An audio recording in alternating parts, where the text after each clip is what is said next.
दोस्तों, ये 4 शब्द भूलकर भी किसी को ना बताएं। नीम करोली बाबा दे रहे हैं सुखी जीवन का मूल मंत्र। नीम करोली बाबा बताते हैं कि खुश रहने के लिए क्या कहना चाहिए और क्या नहीं। नीम करोली बाबा के बारे में अब बहुत से लोग जानते हैं। कैंची धाम आश्रम के बाबा नीम करोली के देश विदेश में असंख्य भक्त हैं।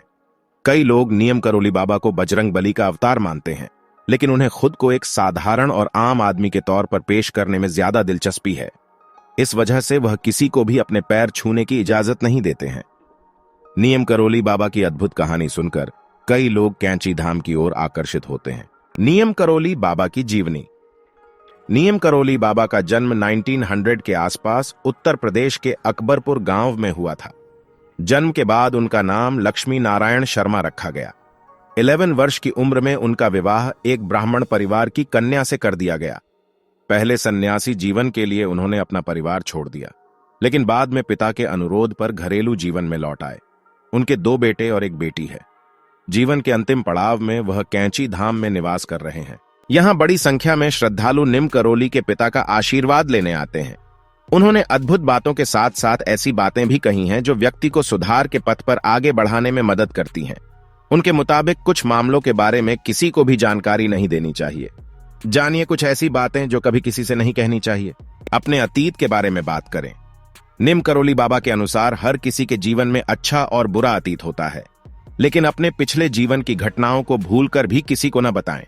कभी भी किसी को न बताएं, खासकर अगर अतीत में आपके साथ कुछ बुरा हुआ हो, क्योंकि इन शब्दों के जरिए कोई आपको नीचा दिखा सकता है या आपको नुकसान पहुंचाने की कोशिश कर सकता है। अपनी ताकत या कमजोरी। कई लोग सबके सामने अपनी ताकत दिखाते हैं, अपनी काबिलियत का दावा करते हैं। कमजोर व्यक्ति हमेशा अपनी कमजोरी दिखाता है। नीम करोली बाबा कहते हैं कि कभी किसी को अपनी ताकत और कमजोरी मत बताओ। शक्ति प्रकट करने से कोई आपके साथ गलत करवा सकता है, फिर अपनी कमजोरी दिखाने से आपकी संभावनाएं खत्म हो सकती हैं। विरोधी आपकी ताकत और कमजोरियों दोनों का फायदा उठाने की कोशिश करेंगे। परिणाम स्वरूप आपकी हार निश्चित है। दान पुण्य। उन्होंने कब, कहां और कितना दान किया है यह कोई नहीं जानता, क्योंकि दान करने के बाद अगर आप सभी को बता देते हैं तो इससे मिलने वाला पुण्य कम हो जाता है। साथ ही जो लोग ये सब बातें रिपोर्ट करते रहते हैं, उनके जीवन पर भी इसका नकारात्मक प्रभाव पड़ता है। आय के बारे में किसी को न बताएं।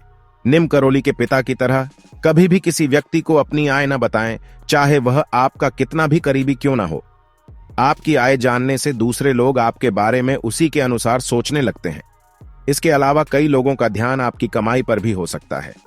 दोस्तों, आशा करता हूं आपको यह वीडियो अच्छा लगा होगा। अगर अच्छा लगा है तो चैनल को सब्सक्राइब और वीडियो को एक लाइक कर दीजिएगा।